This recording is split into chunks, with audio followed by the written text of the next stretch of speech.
ধান চাষি বন্ধুরা আসসালামু আলাইকুম। বন্ধুরা, আজকে আমরা জানবো যে ধানের শীষ কালো হয়ে যাচ্ছে কেন বা ধানের দানাগুলো কালো হয়ে যাচ্ছে কেন, এর কারণ এবং এর সমাধান সম্পর্কে জানবো।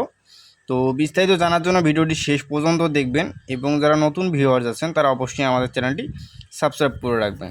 তো বন্ধুরা, লক্ষ্য করতে পারতেছেন যে ধানগুলো, এই যে দেখেন দানাগুলো কালো কালো হয়ে গেছে। তো এটার প্রধান কারণ কি এবং কি কারণে এমনটা হচ্ছে, আগে আমরা কারণ জানবো, এরপরে আমরা এর সমাধান জানবো। তো মূলত তিনটি কারণে এই যে ধানের দানাগুলো এভাবে কালো হতে পারে বা আপনার ধানের শীষগুলো কালো হতে পারে। এর মধ্যে প্রধান একটি কারণ হচ্ছে আবহাওয়া।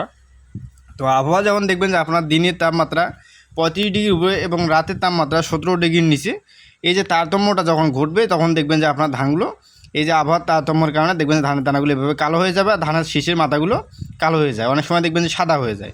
তো এরকম কারণেই কিন্তু আপনার ধানের শীষগুলো কালো হতে পারে। দ্বিতীয় যেটা কারণ হচ্ছে সেটা হচ্ছে বিপিএল, ব্যাকটেরিয়াল পেনিক্যাল ব্লাইট, মানে বিএলবি না, এটা হচ্ছে বিপিএল বা ব্যাকটেরিয়াল পেনিক্যাল ব্লাড। তো এই যে একটা ব্যাকটেরিয়াজনিত একটা সমস্যা।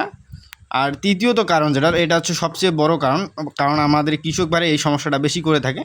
তো এই যে প্রধান সমস্যা, তৃতীয় সমস্যা যেটা, সেটা হচ্ছে যে আমরা যখন আর কি ধানের শীষ বের হয় বা ধানের ফুল ফুটে আর কি, তো এরকম সময় অনেকে চাষি ভাই কী করে যে বিভিন্ন রকমের মাত্রা পাওয়ারফুল ওষুধ যেগুলো, তো এই কীটনাশক বা ওষুধগুলো বেশি প্রয়োগ করে।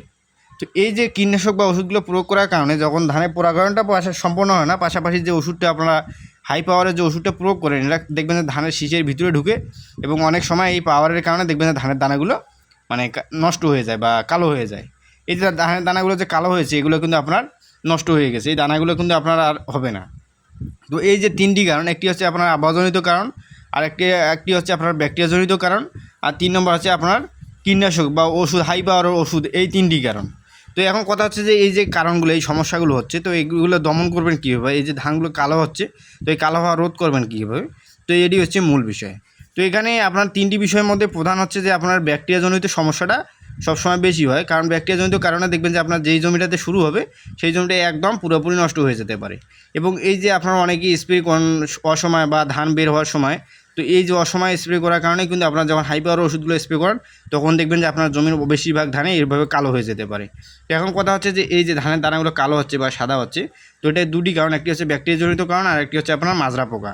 তো যদি আপনার দেখবেন যে ধান খেতে দেখবেন যখন শীষগুলো পুরোপুরি অনেক শীষ সাদা হয়ে যাচ্ছে, তখন কিন্তু বুঝতে হবে যে আপনার মাজরা পোকার কারণে এমনটা হচ্ছে, তখন আপনি একটি কীটনাশক স্প্রে করে দেবেন। আর যখন দেখবেন যে এরকম সমস্যা আছে কালো কালো, তখন তখন আপনারা যে কোনো একটি ছত্রাকনাশক, এমিস্টার টপ বা নাটিবো বা বিভিন্ন কোম্পানির আরও ওষুধ আছে, আপনারা সেই ছত্রাকনাশকগুলো প্রয়োগ করে দেবেন। তো বন্ধুরা, এই হচ্ছে অবস্থা। তো আজকে এই পর্যন্তই, সবাই ভালো থাকবেন। ভিডিওটি ভালো লাগলে অবশ্যই আমাদের চ্যানেলটি সাবস্ক্রাইব করে রাখবেন। আসসালামু আলাইকুম।